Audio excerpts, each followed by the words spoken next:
Welcome to the Explainer. Today, we're bringing the whole puzzle together for Chapter 12 of our journey. We are going to completely transform the way you think about Kubernetes deployments. Seriously, if you've ever felt like your manual deployments are just this chaotic, stressful mess, well, you're in exactly the right place. We are moving away from the Wild West of manual commands and building a senior-level, fully automated, declarative production environment using Helm and GitOps. Let's dive in. Okay, be honest with me for a second. Have you ever broken production with a single kubectl apply command? Yeah, we've all been there, and it is a completely visceral pain. You fire off a command from your laptop, or maybe you've got some generic script running it in a CI pipeline, and suddenly services are crashing everywhere. And because it was an imperative manual command, you've got no clear audit trail, there's no easy way to roll it back, and definitely no automated drift detection. Literally one wrong command from any engineer and the whole system goes down. It's just an extreme risk that modern engineering teams simply can't afford anymore. And this brilliantly illustrates the core issue. There's this dangerous old way we call the CI/CD push model.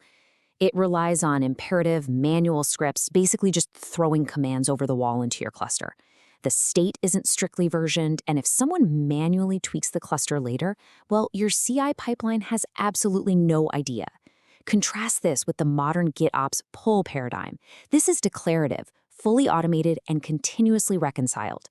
The cluster actually pulls its desired state directly from Git. So if someone makes a sneaky manual change, the system automatically detects that drift and fixes it on the spot. So here's our roadmap for how we're going to build this out today. First, the manual deployment trap. 2, packaging manifests with Helm. 3, core principles of GitOps. 4, automating with ArgoCD. 5, securing GitOps secrets. And finally, number 6, progressive delivery and rollouts. Starting off with Section 1, the manual deployment trap. So, why exactly is running manual commands such a disaster at scale? Well, it's because a standard CI pipeline running deployment scripts basically operates completely blind. It pushes the code and just forgets about it. It doesn't monitor the cluster afterward to make sure the live state actually matches what you wanted. To really emphasize what a massive paradigm shift this is, let's look at a quote from Kelsey Hightower, who is a highly respected voice in the cloud-native space. He says, "GitOps is the best thing since configuration as code. Engineers should focus on solving code problems and not on the deployment process." You know, this isn't just some trendy new tool, it's a massive industry-wide realization that our deployment processes have to be fundamentally more reliable and totally hands-off. Moving right into Section 2, packaging manifests with Helm. Look, when you're managing dozens of microservices, dealing with raw, repetitive YAML files gets completely unmanageable pretty fast. You can kind of think of Helm as the ultimate package manager for Kubernetes. Basically, a Helm chart is just a package of pre-configured, versioned Kubernetes resources. So instead of copying and pasting deployment, service, and ingress YAMLs for every single new app you build, you just create one reusable Helm chart. From there, you can install, upgrade, and manage highly complex applications as just a single logical unit. It's a total game changer. A Helm chart actually has this really elegant anatomy made up of 3 main parts.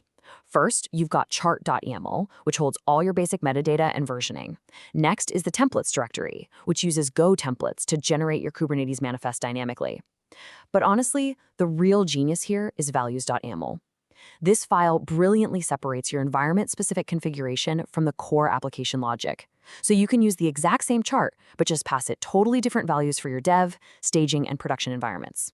Now let's look at how this builds into even greater automation using Helmfile. See, when you're running a massive cluster, you aren't just deploying one Helm chart, you're usually deploying dozens of them. Helmfile is essentially a declarative specification that senior engineers use when they need to deploy and manage multiple Helm charts all at once. It allows you to beautifully layer your state and keep entire environments completely synchronized.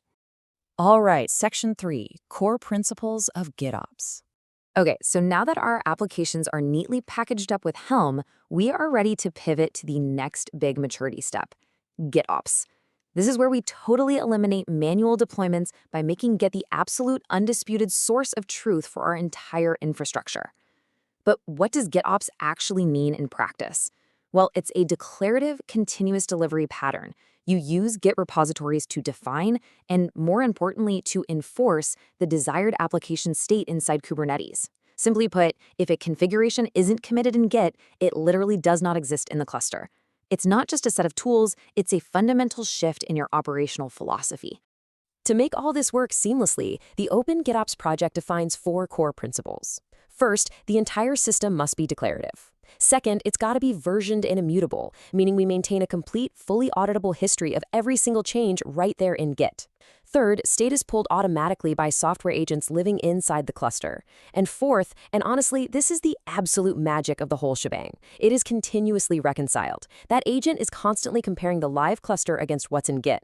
If somebody tries to manually edit a resource, the agent instantly slaps it right back to match the Git repository. No more drift.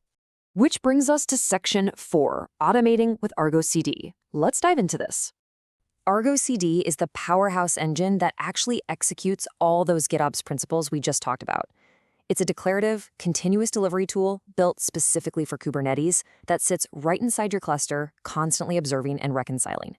And when you deploy this at an enterprise scale, senior engineers love to use something called the app of apps pattern. Instead of manually clicking through a UI to add 50 different microservices one by one, you just create one parent ArgoCD application.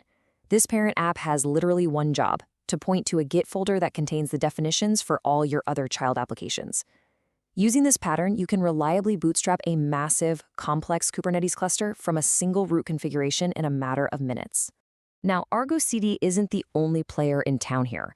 Flux CD is another incredibly powerful CNCF-graduated tool that achieves a very similar level of senior automation. They just have slightly different design philosophies. ArgoCD is heavily driven by its really robust web UI and focuses super deeply on application delivery. Flux CD, on the other hand, is built on the GitOps toolkit, tends to be more CLI first, and seamlessly handles both infrastructure and app delivery. Frankly, both are phenomenal choices. It just really comes down to your team's specific workflow preferences. Moving on to section 5, securing GitOps secrets. Right. So now we have to address the elephant in the room, the single most critical security hurdle in this whole GitOps maturity model. Let me ask you a very vital question. If Git is the single source of truth for your entire cluster, where do your database passwords and API keys go? Because you absolutely cannot commit plain text secrets into a version control repository. Doing that completely violates basic OWASP security guidelines and essentially rolls out the red carpet for severe data breaches. To solve this massive headache, the industry generally relies on 2 primary approaches. The first is HashiCorp Vault. This is a centralized system that dynamically injects secrets directly into your pods at runtime, which means the secrets actually never touch Git at all. The alternative approach is Bitnami Sealed Secrets. This tool is pretty cool. It lets you use one-way encryption on your secrets locally on your machine. You can then safely commit that encrypted string directly into Git, knowing that only the Sealed Secrets controller running inside your lockdown Kubernetes cluster has the private key to decrypt it back into a usable Kubernetes secret. Both of these methods keep you highly secure while still letting you maintain that beautiful declarative GitOps workflow. And finally, section 6, progressive delivery and rollouts. We have officially reached the final, most advanced stage of our GitOps maturity model. Progressive delivery is basically the ultimate upgrade from standard Kubernetes rolling updates. Think about it. Even with perfect GitOps automation, deploying a brand new version of an app to 100% of your users all at once is just inherently risky. Progressive delivery leverages smart traffic shaping and metrics analysis to gradually and safely shift traffic over to your new software versions. It gives developers this incredibly granular control over exactly how user traffic experiences a new release. Tools like Argo Rollouts give you some seriously advanced deployment strategies here. For instance, you can execute a blue-green deployment where the completely new version is fully spun up alongside the old one before traffic is instantly switched over. Or you might want to use canary releases, where you route just, say, 5% of your live traffic to the new version to test the waters. And the absolute best part? Argo Rollouts can hook right into monitoring tools like Prometheus or Datadog. If your new canary version suddenly shows a spike in HTTP 500 errors, Argo Rollouts instantly and automatically aborts the whole rollout and routes traffic right back to the stable version. It's like having an automated safety net. All of which brings us to the number 0.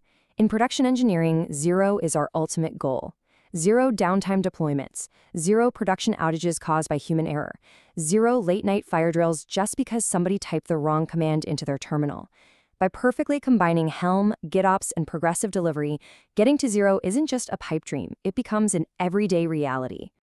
Well, we have covered a massive amount of ground today, taking us from the glaring dangers of manual pipelines all the way to the elegance of GitOps reconciliation, securing your critical secrets, and protecting your users with fully automated rollbacks. So I want to leave you with one final provocative question. Are you ready to leave those risky manual deployments behind, fully trust your repository, and truly deploy like a senior engineer? Take these concepts, dive straight into your clusters, and start automating your desired state today. Thanks so much for joining me on this explainer, and I'll